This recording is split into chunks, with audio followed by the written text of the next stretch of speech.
जननेता नेकपाका जननेता मदन भण्डारीले उति बेलै भनेका थिए नेकपा अथवा त्यति बेलाको नेपाल कम्युनिस्ट पार्टी एमाले केपी ओलीको हातमा दिए त्यो पार्टी लुलो हुन्छ र वामदेवको हातमा दिए त्यो पार्टी धुलो हुन्छ। अहिले परिस्थिति त्यस्तै बनेको छ। अहिले नेकपा एमाले र नेकपा माओवादी मिलेर बनेको नेपाल कम्युनिस्ट पार्टी लुलो बनेको छ। सरकार केपी ओली नेतृत्वको हातमा छ, पार्टी केपी ओली नेतृत्वको हातमा छ, तर पार्टी अहिले लुलो भएको छ, धुलो हुन मात्रै बाँकी छ। यो लेख अरुण बरालले अनलाइन खबरमा लेखेका छन्। हामीले यसैलाई आधार बनाएर यो भिडियो तयार पारेका छौँ। उनले यो लेखमा के इतिहासहरू लेखेका छन् र मदन भण्डारीले के भनेका थिए र अहिलेको अवस्था के छ, विभिन्न तथ्य प्रमाणहरू यसमा समावेश गरेका छन्। हामी तपाईहरुलाई यसबारेमा सरस्वती जानकारी दिने प्रयास गर्छौं। प्रतिनिधि सभाको रोस्टममा राखिएको अस्थायी कुर्सीमा बसेर बुधबार प्रधानमन्त्री केपी शर्मा ओलीले 2 घण्टा लामो सम्बोधन गरिरहँदा अर्का अध्यक्ष प्रचण्ड, वरिष्ठ नेता माधव कुमार नेपाल र झलनाथ खनालले धैर्यतापूर्वक सुने। नेता त्रयमा बाहिरी धैर्यता जति नै देखिए पनि भित्र आक्रोशको ज्वाला दन्किएको कसले देखोस्। मन डढेको सबैले देख्छ, मन डढेको कसैले देख्दैन। प्रधानमन्त्री ओलीले सरकारको जतिसुकै बचाउ गरे पनि नेकपाका सचिवालयका बहुमत नेताहरू प्रचण्ड, माधव कुमार नेपाल, झलनाथ खनाल, वामदेव गौतम र नारायण काजी श्रेष्ठले सरकार र पार्टी दुवै मोर्चामा केपी ओली असफल भएको आन्तरिक निष्कर्ष निकालिसकेका छन्। केपी ओली दुवै मोर्चा अध्यक्ष र प्रचण्डमा असफल भएको निष्कर्ष नेकपाका शीर्ष नेताहरूले निकालिरहँदा काठमाडौँ, पोखरा, वीरगञ्ज लगायतका शहरमा युवा पुस्ता स्वतःस्फूर्त सडकमा उत्रिन पनि थालेका छन्। प्रधानमन्त्रीले म युवाहरूको भावना बुझ्छु भनेकै भोलिपल्ट बालुवाटारमा विशाल विरोध प्रदर्शन भएको छ। प्रधानमन्त्री ओली र उनका प्रशंसकहरूले राइटिङ अन द वाल नदेखेको मात्र हो, सरकार विरुद्ध जन असन्तोष दिनानुदिन बढ्दो छ। नेकपाको छवि दिनानुदिन घट्दो क्रममा छ। वर्तमान परिस्थितिको विश्लेषण गर्न र उचित समाधान निकाल्न सत्तारूढ पार्टीका नेताहरू स्थायी कमिटीको बैठक बोलाउन चाहन्छन्, तर प्रधानमन्त्री ओली बैठक टार्न चाहन्छन्। स्थायी कमिटीका 20 नेताले हस्ताक्षर गरेर बैठकको माग गरेको महिनौं भइसक्यो, तर प्रधानमन्त्रीले टार्दै आएका छन्। स्थायी कमिटी त के, उनी सचिवलाई बैठक समेत टार्न चाहिरहेका छन्। सरकारले प्रभावकारी काम गर्न नसकेको आफ्नै पार्टीभित्रबाट निष्कर्ष निकालिरहेका आन्तरिक सङ्कटमा अनेक बहाना टार्न खोजिरहेका छन्। उनी मुलुकमा देखा परेको सङ्कट महासङ्कटबाट जनताको ध्यान अन्यत्र मोड्न र सत्तामा टिकिरहने उपायको खोजीमा देखिन्छन्। समयले देश भोगिरहेको वस्तुगत सङ्कट र सत्तारूढ पार्टीभित्र उत्पन्न आत्मगत सङ्कटको चर्चा गर्नु पूर्व बुधबार प्रधानमन्त्री ओलीले संसदमा सरकारको बचाउ कसरी गरे त्यसको छोटो स्मरण गरौँ प्रधानमन्त्रीकै भाषामा। यो समस्या कोरोना महामारी यसरी चौतर्फी रूपमा आक्रमण गरेर एकैचोटि आइलाग्यो। यस समस्याको समाधान सहज सरल छैन। यो इच्छा शक्तिसँग मात्रै सम्बन्धित छैन, यो पुँजीसँग सम्बन्धित छ, सामानको उपलब्धिसँग, त्यो ल्याउने प्रक्रियासँग। त्यसका अनेक पक्षहरू छन्। कोरोना स्थिति जुन भयावह देखिएको छ, हामीले सुरुमा अत्यन्तै सावधानीका साथ रोक्यौं, तर अहिले हामीसँग फैलिएको कोरोना 85% भन्दा बढी भारतबाट आएका व्यक्तिहरूमा भेटिएको हो। त्यसले गर्दाखेरि हाम्रोमा एउटा बाढी जस्तो आयो। यो सरकार बनेको 2 वर्षमा के उपलब्धि भए भन्ने देख्नु भएकै छ। सरकारको उपलब्धिहरूलाई ओझेलमा पारेर विषयान्तर गरेर अर्को चीज देखाउन खोजिएका प्रयासहरू पनि देख्नुहुन्छ। सरकारले एउटा उपलब्धि गर्छ, त्यतापट्टि होइन अर्कोतिर चलखेल कस्तो गर्दो रहेछ भने एउटा भैँसी व्यापारीले भैँसी बेच्ने भएछ। यहाँ सरकारले बाटो बनाएको छ, हामी बाटो बनाएका कुरा गर्छौँ। बाटो बनाएको कुरा नगर्न त सहसचिवले किन्दाखेरि त्यहाँ अब किन्दाखेरि खाएको रहेछ भने हामी कारबाही गर्छौँ छानबिन गरेर। हामी पुल बनाएका कुरा गर्छौँ, हामीले जहाजका कुरा गर्यौँ, मान्छेहरूले उडाए। अब जहाजको बाटो, नदीको बाटो हामीले एक ढङ्गले प्रयोग गर्न थालेका छौँ। अर्को ढङ्गले आफ्नै झन्डा राखेर पानी जहाज चलाउने तयारीमा हामी लागिरहेका छौँ। हामीले एकतिर बाटो खोल्यौँ, अर्कोतिर अरू सुविधाहरू पनि देख्यौँ, हामीले दियौँ।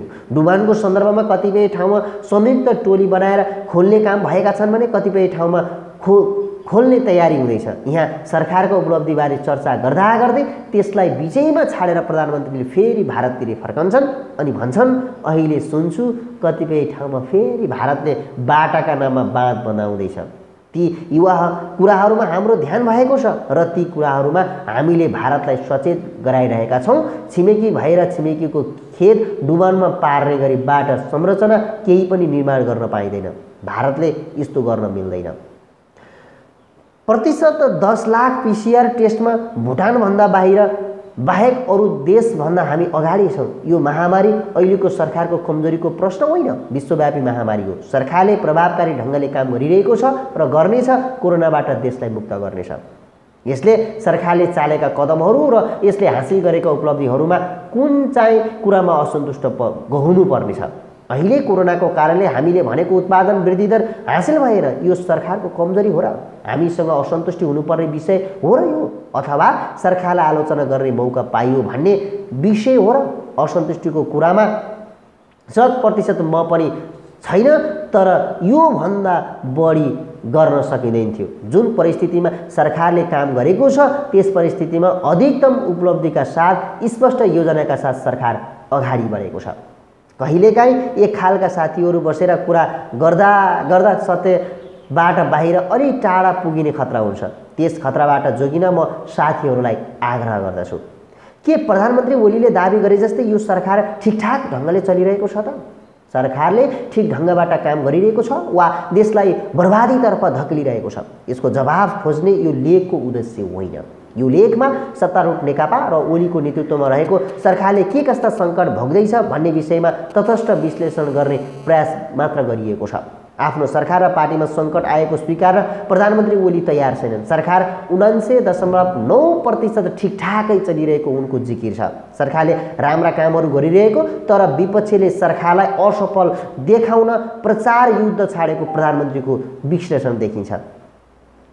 सरकारले राम्रा र जनपक्षीय काम गर्दा गर्दै पनि देशी विदेशी प्रतिक्रियावादीहरू राष्ट्रवादी कम्युनिस्ट सरकारलाई बदनाम गराउन खोजेको भन्ने भाष्य बालुवाटार सिंहदरबारबाट स्थापित गर्ने प्रयास भइरहेको छ। तर सत्तारूढ पार्टीभित्रकै नेता कार्यकर्ताले बालुवाटारको भाष्यमा विश्वास छैनन्। सरकारमा बस्नेहरूले देशको वस्तुगत समस्यालाई पर्गल्ने नसकेको नेकपा भित्रै विश्लेषण हुन थालेको छ।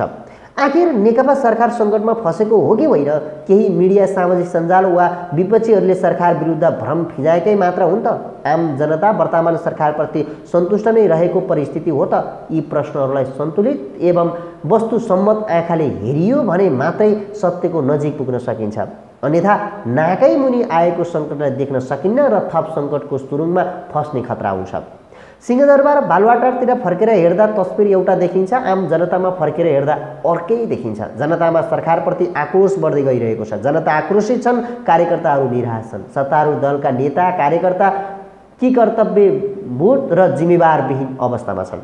चैत्र 11 यता 80 दिनसम्म सरकारले लिएको लकडाउनको नीतिप्रति जनता, व्यवसायी र विज्ञहरू कोही पनि सन्तुष्ट भएनन्। देश विदेशमा रहेका जनतामा चरम निराशा बढेको छ। लकडाउनमा आत्महत्याको दर बढेको छ र यो चरम निराशा बिस्तारै आक्रोशमा बदलिन र विस्फोटन हुन खोजिरहेको छ।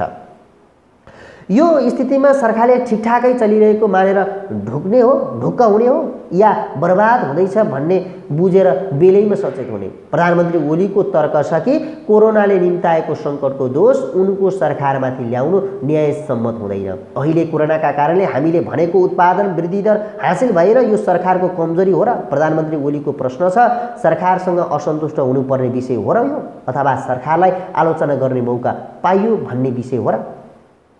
ठिकै छ, अहिलेको सङ्कट ओली सरकारको कमजोरीले निम्ताएको हो या दैवी परेको हो?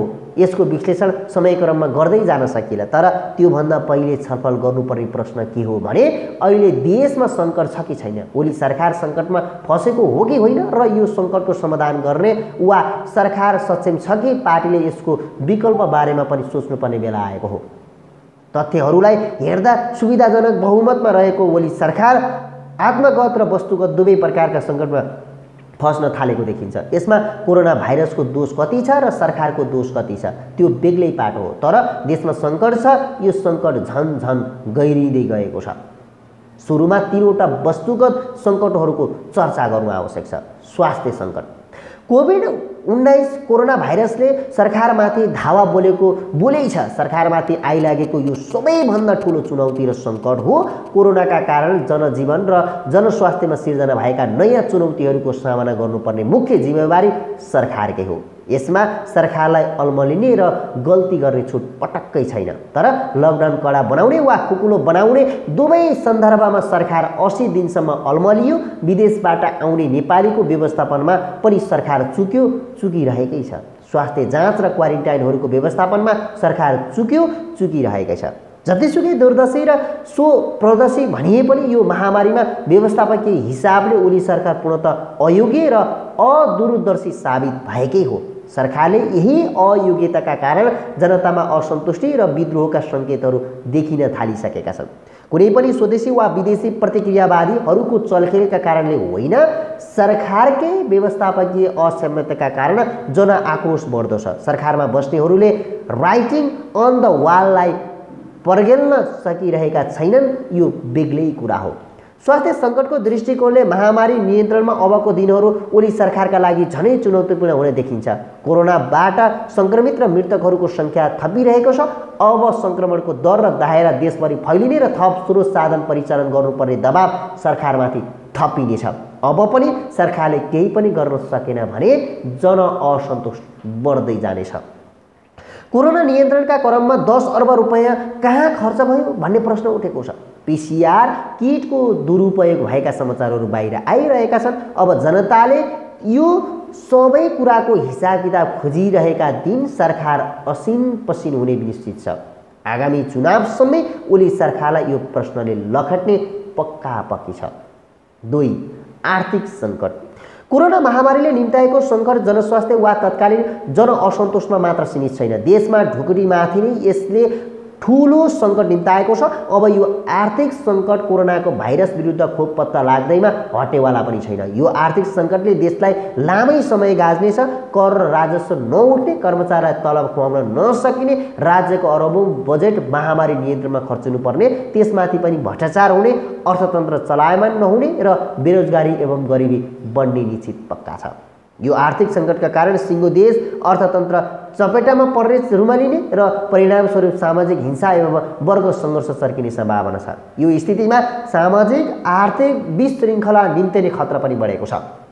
सरकार विरुद्ध आन्दोलनको आँधी उर्लिने सङ्केत पनि देखिँदैछ।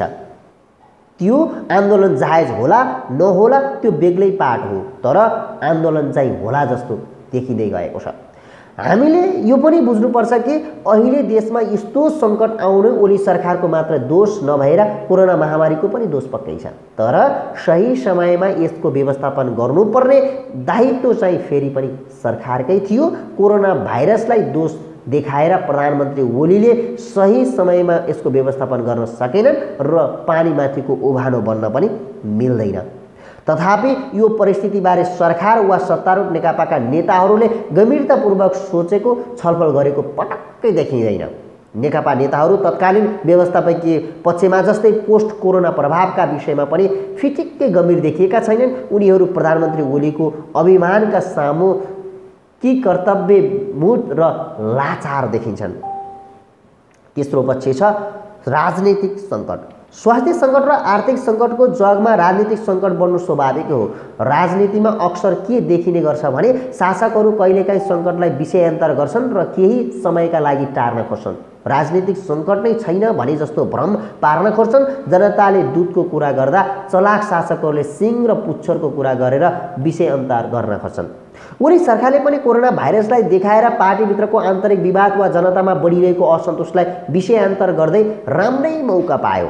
पछिल्लो पटक उसलाई यो मौका भारतसँगको सीमा विवाद र नक्सा प्रकरणले पनि प्रदान गरेको छ। लकडाउनलाई व्यवस्थित गर्न र महामारी नियन्त्रणमा प्रभावकारी काम गर्न नसकिरहेको सरकारले भारतसँगको नक्सा विवाद सतहमा आएपछि एकाएक वाइ कमायो। कसैले आँट नगरेको लिम्पुवाधुरा सहितको नक्सा जारी गरेर निशान छाप समेत संशोधन गर्ने निर्णय गरेर प्रधानमन्त्री ओलीले राष्ट्रवादी छवि उच्च बनाएको भन्दै उनको प्रशंसा चोरियो। सरकारले यो निर्णय ठिकै पनि गरेकै हो र यही भएर सबैले उनलाई साथ पनि दिए। अब संविधानको अनुसूची सर्वसम्मत संशोधन हुने निश्चित भइसकेको पनि छ। तर नक्सा प्रकरण र राष्ट्रवादको कारणले ओली सरकारले आन्तरिक सङ्कट टरेकै छैन, सरेको मात्र छ। सरकार विरुद्ध सत्तारूढ पार्टी र जनस्तरमा बढ्दो आक्रोश जिउका त्यउ छ। सरकारले कमाएको क्षणिक वाही आलोचनामा बदलिन थालिसकेको छ। प्रधानमन्त्री ओलीले 80 दिनसम्म लकडाउनको वैज्ञानिक मोडालिटी बनाउन र पीसीआर टेस्ट बनाउन नसक्दा जनतामा आक्रोश बढ्यो। उता पार्टीको स्थायी कमिटी बैठकमा समेत बसाउन नसक्दा सत्तारूढ दलभित्रै आन्तरिक सङ्कट झनै गहिरियो। सरकारमाथि बढ्दो राजनीतिक सङ्कटबारे चर्चा गर्दा एमसीसी विवाद र सांसद सुरेन्द्र यादव अपहरण प्रकरणमाथि बिर्सनै मिल्दैन। अमेरिकी मिलेनियम च्यालेन्ज कर्पोरेसन एमसीसीलाई संसदबाट पारित गर्ने कि नगर्ने भन्ने मतभेदका कारण पार्टी र सरकार दुवै अनिर्णयको बन्दी बनिरहेको अवस्था छ। एमसीसी पास गर्दा पार्टीमा विवाद चुनिने र पारित नगर्दा विदेशी दाताहरू बिच्किने अनि देशलाई आर्थिक घाटा हुने दुई खाले तर्कनाहरूको द्वन्द्वमा नेकपाका नेताहरू नराम्रोसँग फसिएका छन्। आफ्नो सरकारसँग बहुमत हुँदाहुँदै समाजवादी पार्टी फुटाउने उद्देश्यले पूर्व आइजिपी शर्मेन्द्र खनाल र सांसद महेश बस्नेतहरूलाई जसरी परिचालन गरियो त्यसले ओली सरकारलाई अनावश्यक विवादमा तान्यो। सरकारले ल्याएको पार्टी फुटाउने अध्यादेश रातारात फिर्ता लिएर बेइज्जती कमायो र यो बेइज्जतीले सरकारमाथिको सङ्कटमा घिउ चामल थप्ने काम गरेकै छ। सबैलाई थाहा भएकै कुरा हो, नेपाल कम्युनिस्ट पार्टी संसदमा सुविधाजनक बहुमत छ। उसले बहुमतका आधारमा सरकार चलाइरहेको छ। संसदको गणित हेर्दा सरकार सङ्कटमा छैन, तर पार्टीका 9 सदस्यीय सचिवालयमा आन्तरिक किचलो भने पक्कै छ। पछिल्लो समयमा प्रधानमन्त्री ओली सचिवालयमा फेरि अल्पमतमा भरेका छन्। उनको विपक्षमा प्रचण्ड, माधव कुमार नेपाल, झलनाथ खनाल, वामदेव गौतम र नारायण काजी श्रेष्ठ छन् भने उनको साथमा ईश्वर पोखरेल, विष्णु पौडेल र रामबहादुर थापा बादल मात्र छन्। पार्टीका प्रतिपक्षीहरूले स्थायी कमिटीको बैठक माग गरिरहेकै धेरै भइसक्यो, तर प्रधानमन्त्री ओली सचिवालयकै बैठक टार्न खोजिरहेका छन्। बैठकमा मङ्गलबार साँझ बोलाइएको सचिवालय बैठक पनि एमसीसीका अल्पमतमा परिने र स्थायी कमिटीमा बैठक माग हुने देखिएपछि ओलीले टारेको अन्य नेताहरूको गुनासो छ। नेकपाका केही शीर्ष नेताहरू, स्थायी कमिटीका अधिकांश नेताहरू अब केपी ओलीको नेतृत्वको सरकार र पार्टी दुवै चल्न नसक्ने निष्कर्षमा पुगेका छन्। यद्यपि वरिष्ठ नेता माधव कुमार नेपाल चाहिँ यसअघिसम्म ओलीले प्रधानमन्त्री वा अध्यक्षमध्ये एउटा छान्नुपर्ने अडानमा देखिन्थे, तर ओलीले माधव नेपालको एक व्यक्ति एक पदको प्रस्तावलाई स्वीकार गरेनन् र केही मन्त्रीहरू र मुख्यमन्त्री फेर्ने उधारो प्रस्ताव फाले। यी सबै परिघटनाले सत्तारूढ नेपाल कम्युनिस्ट पार्टीभित्र भयङ्कर ठुलो आत्मगत सङ्कट वा सङ्घर्ष मड्यारिन थालेको बुझ्न सकिन्छ। अब बजेट पारित भइसकेपछि र संविधान संशोधन प्रस्ताव स्वीकृत भइसकेपछि सरकारमाथि पार्टीको दबाव र पार्टी बाहिर जनस्तरको दबाव बढ्ने सङ्केतहरू देखिएका छन्। एकातिर वस्तुगत सङ्कटको दबाव, अर्कोतिर पार्टीभित्रको समीकरणको हेरफेर, यी दुवैले प्रेसरमा प्रधानमन्त्री ओली पर्न थालेका छन्। यो यथार्थ हो, कसैले रिस उठेर लगाएको आरोप पटक्कै होइन। सुविधाजनक बहुमतवाला नेकपा सरकारका सामु उत्पन्न यो भवितव्य कोरोना जस्तो प्राकृतिक महामारीले मात्रै निम्ताएको हो त, वा नियति खराब नभए पनि शासकीय व्यवस्थापकीय ज्ञानको कमीले गर्दा यो पो सङ्कट आइलागेको हो कि, अथवा वर्तमान सङ्कट आउनु नेकपाभित्रकै आत्मगत परिस्थिति र नियतिले पनि काम गरेको छ? यसमा रौचियार विश्लेषण गर्ने र त्रुटिहरू सच्याउने सबैभन्दा बढी हकदैया सत्तारूढ नेकपाका नेताहरूमै निहित छ। बाहिरबाट त केवल समीक्षा मात्रै गर्ने हो। माथि चर्चा गरिएका वस्तुगत आत्मगत सङ्कट समाधानका लागि अबको विकल्प के हुन सक्छ, यसबारे बहस र विश्लेषण गर्ने जिम्मेवारी पनि सोही पार्टीका नेताहरूकै हो। आउटसाइडरले यस्तो गरेर भन्न मिल्दैन। गत माघमा यो पङ्क्तिकारले प्रधानमन्त्री केपी शर्मा ओलीको कार्यशैलीमाथि टिप्पणी गर्दै लेखेका थिए, प्रधानमन्त्रीको मन मुटुमा स्टालिन पद छ, एकमनवाद छ। माघेता मेची महाकालीमा धेरै पानी बग्यो, प्रधानमन्त्रीको मृगौला प्रत्यारोपण गर्नु पर्यो। अस्पतालमा डिस्चार्ज भएपछि पनि थकाइ मार्नु परेकाले सरकारको काम प्रभावित भयो। त्यति बेला कोरोना महामारी फैलियो, बिरामी प्रधानमन्त्रीले राम्रोसँग आराम समेत गर्न पाएन। सरकारको कामप्रति चित्त नबुझेका आलोचकले पनि त्यसबेला बिरामी प्रधानमन्त्रीप्रति मानवीय हिसाबले सहानुभूति देखाए। स्वास्थ्य लाभको कामना गरे, प्रधानमन्त्री स्वास्थ्य भएपछि देश अगाडि बढ्नेछ भन्ने आशा गरे। बिरामी प्रधानमन्त्री तङ्ग्रिएर दैनिक काम सक्रिय हुँदै गर्दा देशमा बढिरहेको महामारी र लकडाउनका कारण सरकारप्रति विपक्षीहरूको सहानुभूति जाग्यो। महामारीसँग जुझ्न सरकारलाई सबै दल, मिडिया र नागरिक समुदायले साथ दिए, ऐक्यबद्धता जनाए। जनताले आआफ्ना पेसा व्यवसाय बन्द गरेर सरकारको आदेश चुपचाप सिरो पर गरे। सहरमा बस्ने निम्न मध्यम वर्गका जनताले सरकारको आदेश लकडाउन पालना गरेको आज 80 दिनभन्दा बढी बितेको छ। यही बीचमा सरकारलाई साथ दिनुपर्ने तेस्रो परिघटना पनि आइलाग्यो। भारतले जारी गरेको राजनीतिक नक्सा र लिपुलेक क्षेत्रमा उसले उद्घाटन गरेको सडकलाई लिएर दुई देशबीचको सम्बन्धमा जटिलता आयो। यसमा पनि सरकारले विपक्षीहरूको ठूलो साथ पायो। सरकारले लिम्पुवा समेत समेटेर नेपालको नक्सा सच्यायो। त्यसलाई वैधानिकता दिन संविधानको अनुसूची संशोधन गर्न संसदमा विधेयक प्रस्तुत भयो। सरकारी विधेयकको पक्षमा प्रतिपक्षी नेपाली कांग्रेसले समेत मतदान गर्ने निर्णय गर्नु सकारात्मक लागि ठूलो सहयोग थियो। राष्ट्रिय मुद्दामा सरकारलाई सबैको साथ रहन्छ भन्ने सन्देश पनि थियो। तर दुःखका साथ भन्नुपर्छ, यति धेरै अनुकूलता समेत हुँदाहुँदै रहँदै पनि सरकार आफ्नै कारणले सङ्कटतर्फ घेचिँदै जान थालेको छ। कोरोना महामारीले निम्ताएको नयाँ चुनौतीको सामना गर्न नेकपा सरकारले सकिरहेकै छैन। परिवर्तनको आधार बाहिर होइन आन्तरिक हुन्छ भन्ने द्वन्द्वात्मक भौतिकवादी मान्यता अनुरूप नै नेकपा सरकार सबैको साथ सहयोग र बहुमतको विलासी सुविधा हुँदाहुँदै पनि आफ्नै कारणले सङ्कटको सुरुङ मार्गमा फस्न थालेको छ। अब प्रधानमन्त्री ओलीले के गर्लान्? सत्तारूढ नेकपाका शीर्ष नेताहरूले के गर्लान्? आशा गरौँ जे गर्छन् नेकपाले नै गर्छ। किनभने आम चुनावमा बहुमत दिएर जनताले नेकपालाई सरकारमा पुर्याएका हुन्। कसरी कोबाट सरकार चलाउने त्यो नेकपाकै अधिकार हो। त्यसैले अबको राजनीतिक कोर्स कसरी र कतातिर अगाडि बढ्छ यो नेकपाकै नेताहरूले निक्रोल गर्ने कुरा चाहिँ हो। बाहिरबाट हेर्दा एउटा कुरा चाहिँ अहिले भन्न सकिन्छ, सत्तारूढ नेकपा कुनै सुधारको सङ्केत नदिई सरकारले यही कार्यशैलीलाई निरन्तरता दिइरहने हो भने चाहिँ आगामी चुनावमा पुग्दा नेकपा धुलो हुने खतरा बढिरहेको छ। एकपटक मदन भण्डारीलाई चाहिँ सम्झौँ।